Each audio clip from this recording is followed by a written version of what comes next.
నమస్తే ఓటన్ వార్తలకి స్వాగతం.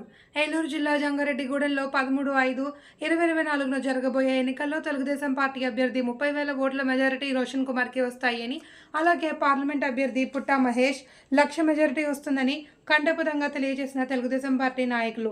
అలాగే ఏపీ ల్యాండ్ టైటిల్ యాక్ట్ చట్టాన్ని రద్దు చేయాలి అని పార్టీ నాయకులు అన్నారు. వైసీపీ ప్రభుత్వం నిత్యావసర వస్తువులు పెరిగాయని కరెంటు బిల్లు తెలియజేయడం జరిగింది. కార్యక్రమంలో పెనుమర్తి రామ్కుమార్, తూటిగంట రాము, మారిశెట్టి సత్యనారాయణ పని, తూటి గుండా దుర్గారావు తదితరులు పాల్గొన్నారు. ఎంతో ఇబ్బందులు పడుతున్నారని దీపం పథకం కింద గ్యాసు మనకి అందరికీ సప్లై చేయడం జరిగింది. కానీ ఈ జగన్ వచ్చి ఆ గ్యాస్ రేట్ను కూడా ఈరోజు 1100కి ఎక్కువ రేటుకి పెంచేయడం జరిగింది. దానివల్ల అది కూడా చాలా ఇబ్బందులు పడతా కొనుక్కోవాల్సి అవుతుంది. దాన్ని ఉద్దేశించి మన బాబు గారు సంవత్సరానికి 3 గ్యాస్ సిలిండర్లు ఇవ్వడం జరుగుతుంది. అలాగే మహిళలకు 18 ఏళ్ళని ప్రతి ఒక్కరికి 1,500 చొప్పున, అలాగే ఎంతమంది పిల్లలు ఉంటే అంతమందికి సంవత్సరానికి చదువుకోవడానికి 15,000 చొప్పున ఇవ్వడం జరుగుతుందని మన బాబు గారు తెలియజేశారు. ఎందుకంటే అనుభవం ఉన్న మన చంద్రబాబు గారిని మళ్ళీ మనం అధికారంలోకి రప్పించుకుంటే సంపద సృష్టించడం, దాన్ని సద్వినియోగం ప్రజలకు పంచిపెట్టడంలో ఆయన చాలా శ్రమతులని మనం ఇదివరకు 14 సంవత్సరాలు ఆయన సీఎంగా చేసినప్పుడు మనం ఆయన అభివృద్ధి కార్యక్రమాలు ఎన్నో మనం అందుకున్నాం. ఈ విషయాలన్నీ దృష్టిలో పెట్టుకుని జగన్ వచ్చిన ఈ 5 సంవత్సరాల్లో మనం చాలా ఇబ్బందులు పాలు చేశారు. ఈ ప్రతి విషయాన్ని మన ప్రజలందరికీ తెలియజేస్తూ ప్రజలు కూడా అందరూ ఒక తరగతి కాదు అన్ని వర్గాల వారిని కూడా ఎన్నో రకాలుగా వారికి ఇబ్బందులు గురి చేయడం జరిగింది. ఇవన్నీ అందరూ మాకు ఎదురొచ్చి ప్రతి ఇంటికి వెళ్తుంటే మాకే బ్రహ్మరథం పడుతూ మహిళలు ముందుగా, ఎందుకంటే మహిళ ఇంటికి ఎంతో అవసరం. మహిళ వల్ల ఇంట్లో అన్ని ఓట్లు మనకు పడతాయి. అలాంటి మహిళలు ఎన్నో ఇబ్బందులు పడిన విషయం మనకు అందరికీ తెలిసిందే. కాబట్టి ముందుగా అందరూ వారి అభిప్రాయాలను తెలియజేస్తూ చాలా ఆనందంగా బాబు గారు వస్తారంటే కొత్త ఆనందాన్ని వాళ్ళలో తెలియపరుస్తున్నారు.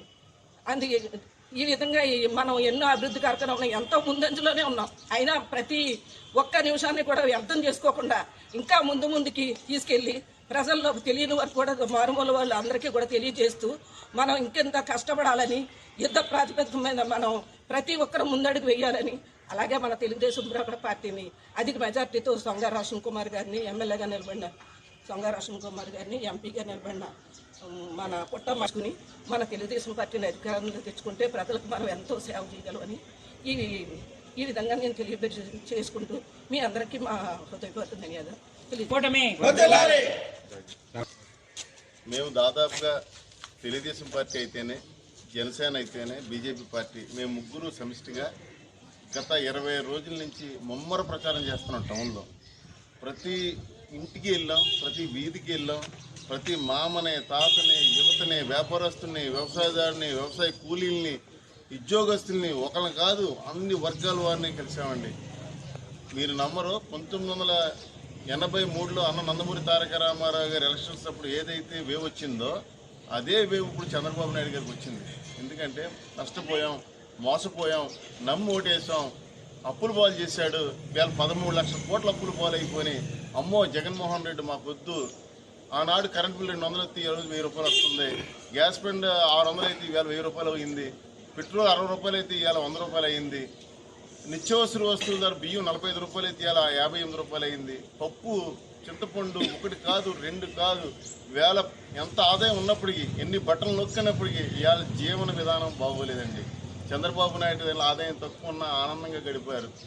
ఈరోజు జగన్మోహన్ రెడ్డి బట్టలు నొక్కుతున్నారని అప్పులు చేసేసి నాశనం చేసేసి 10-30 సంవత్సరాలు